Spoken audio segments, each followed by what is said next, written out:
Sering merasa bahwa pasangan saya tidak mengerti saya, tidak memahami apa yang saya rasakan. Saya tuh mengalami gangguan kecemasan, saya tuh sering takut mati, saya sering takut sakit, tapi dia tuh nggak paham. Dia tuh selalu merasa bahwa aku tuh baper, caper, selalu merasa bahwa apa yang aku katakan tidak benar. Jadi aku tuh merasa kayak sendirian, kayak merasa nggak dipahami, dia mengerti oleh pasanganku, jadi kesel, jadi nggak nyaman dengan itu semuanya. Jadinya aku juga jadi sering marah-marah sama pasanganku, sering marah-marah juga sama anakku juga. Aku nggak nyaman lah dengan ini semuanya. Kemudian kita akan bertanya, gimana aku bisa sembuh? Gimana aku bisa sembuh kalau pasanganku seperti itu? Gimana aku bisa move on kalau nggak ada yang memahami aku, nggak ada yang mengerti diriku? Oke, mungkin itu pertanyaan yang sering terjadi. Nah, kita akan bahas bagaimana cara untuk mengatasi itu semuanya. Ya, kita bahas di video kali ini. Teman-teman semuanya, ketika kita mengalami hal ini, kita mengalami gangguan kecemasan itu sendiri sudah nggak enak. Mengalami anxiety disorder, itu sudah nggak enak. Semua sensasi yang kita rasakan tuh benar-benar, wah, benar-benar nggak nyaman, benar-benar dari ujung kepala sampai ujung kaki itu bisa segala macam ya. Dari pusing, dari kemudian kedutan, jantung berdebar, kemudian lemas, kemudian nyeri otot, nyeri sendi, sering demam, sering capek, lah, seabrek-abrek itu membuat kita jadi merasa pasti otomatis kita akan pengen curhat. Ya, pasti kita otomatis pengen curhat untuk bisa mengungkapkan apa yang kita rasakan. Kalau teman-teman sudah menikah, biasanya teman-teman akan mengatakannya pada pasangan.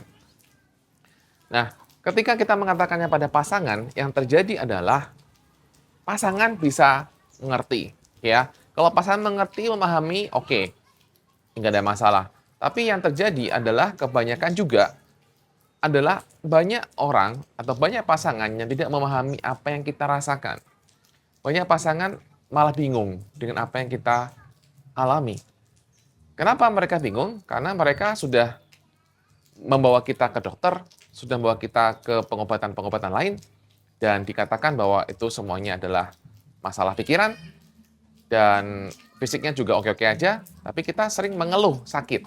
Kita sering mengeluh rasa nggak nyaman tuh selalu ada, jadi pasangan pusing. Dan ketika kita sering merasakan hal itu, otomatis kan kita akan sering ngomong ya, hari ini masih ada, ngomong. Besok masih ada lagi, ngomong lagi.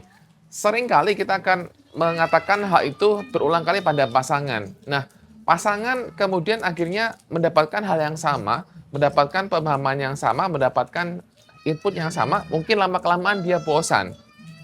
Yang pertama, mungkin dia udah merasa bingung karena nggak apa-apa kan sebenarnya.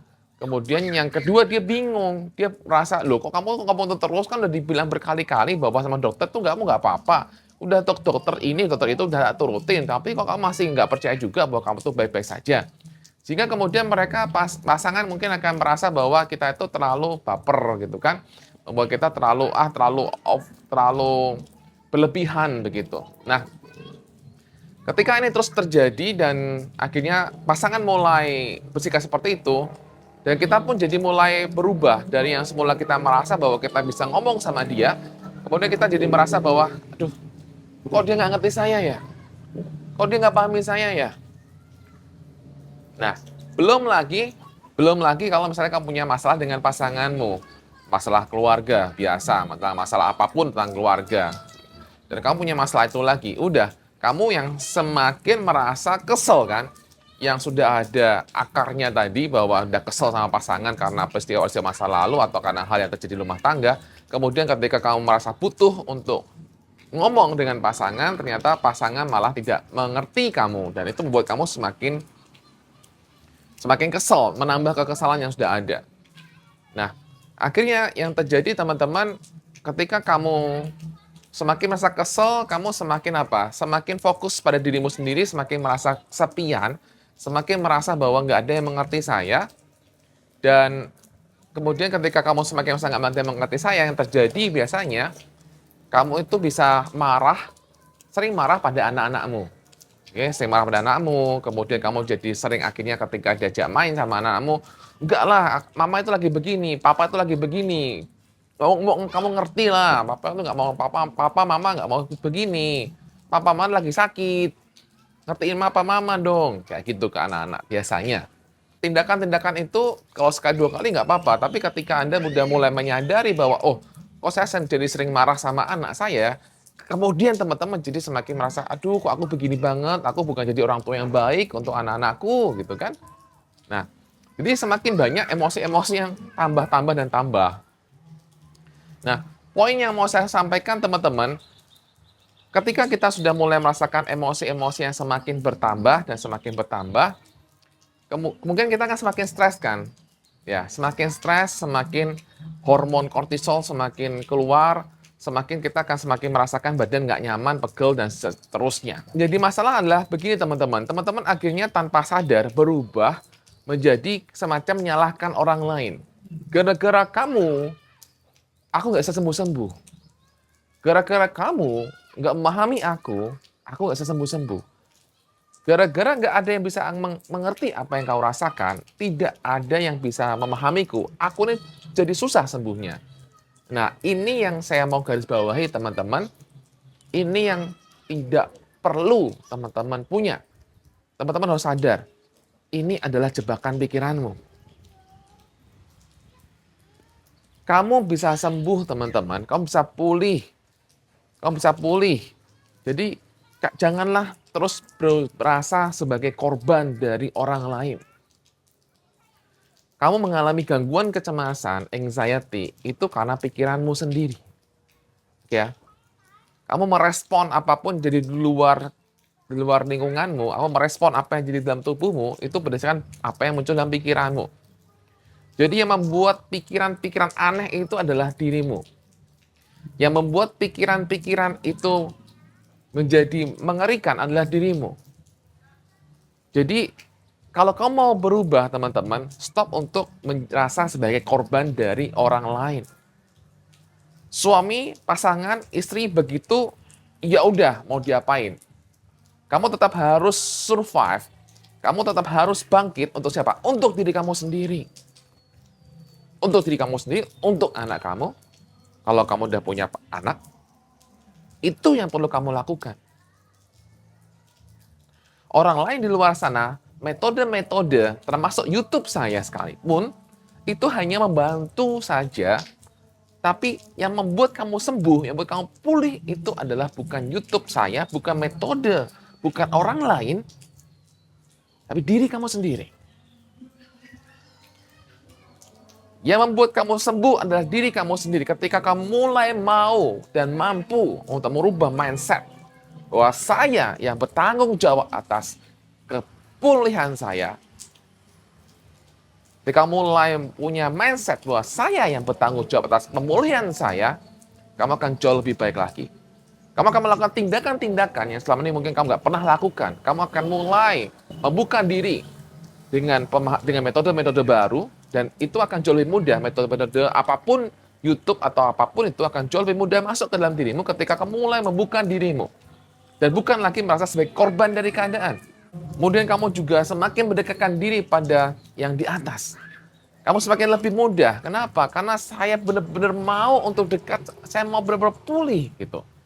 Jadi saya tidak lagi akan ngurusin kenapa orang lain begitu, kenapa mereka begitu. Enggak. Poin yang mau sampaikan adalah dari video inilah, jangan sampai ketika pasangan nggak mengerti apa yang kamu alami sekarang ini, menambah lama apa yang kamu alami. Membuat kamu semakin lama pulih. Pulihmu tergantung pada dirimu. Jangan memperlama pulihmu hanya gara-gara pasanganku nggak mengerti saya sih. Coba kalau saya punya pasangan mengerti saya, pasti akan saya cepat pulih. Dan juga punyalah mental pemenang. Jangan selalu mau dikasihani oleh orang lain. Punyalah mental pemenang. Saya itu pemenang. Saya mampu bangkit. Saya mau bangkit untuk saya keluar dari semua ini. Saya adalah pemenang. Kamu harus mulai katakan itu dalam dirimu. Begitu kamu sudah mulai memutuskan bahwa saya adalah punya mental pemenang. Saya bukan lagi dari korban dari keadaan. Kamu akan lebih sedikit komplain. Kamu akan lebih sedikit mengeluh. Kamu akan lebih mudah tidak putus asa. Ya, sikap kamu menyikapi suatu peristiwa mengubah cara kamu berpikir, mengubah cara kamu bersikap. Perhatikan, perhatikan benar-benar. Atau perhatikan teman-teman kamu deh yang udah pulih. Ketika mereka sudah memutuskan, mereka kemudian akan mengurangi apa? Mengurangi keluhan mereka, mengurangi komplain mereka. Mereka menyadari itu. Mereka mengubahnya itu. Itu yang dilakukan. Mereka lebih banyak action. Mereka lebih nggak gampang putus asa. Gitu. Ya.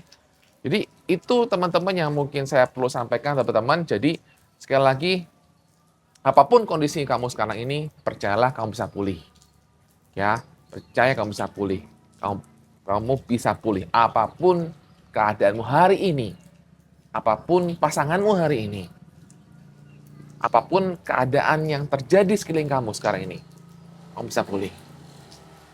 Tetap pertahankan keyakinan kamu ini dan percayalah, pasti pemulihan untuk kamu. Tetap percaya dan semuanya akan lebih baik. Demikian teman-teman, semoga apa yang saya bahas bermanfaat bagi kamu semuanya. Salam, bye-bye, cemas.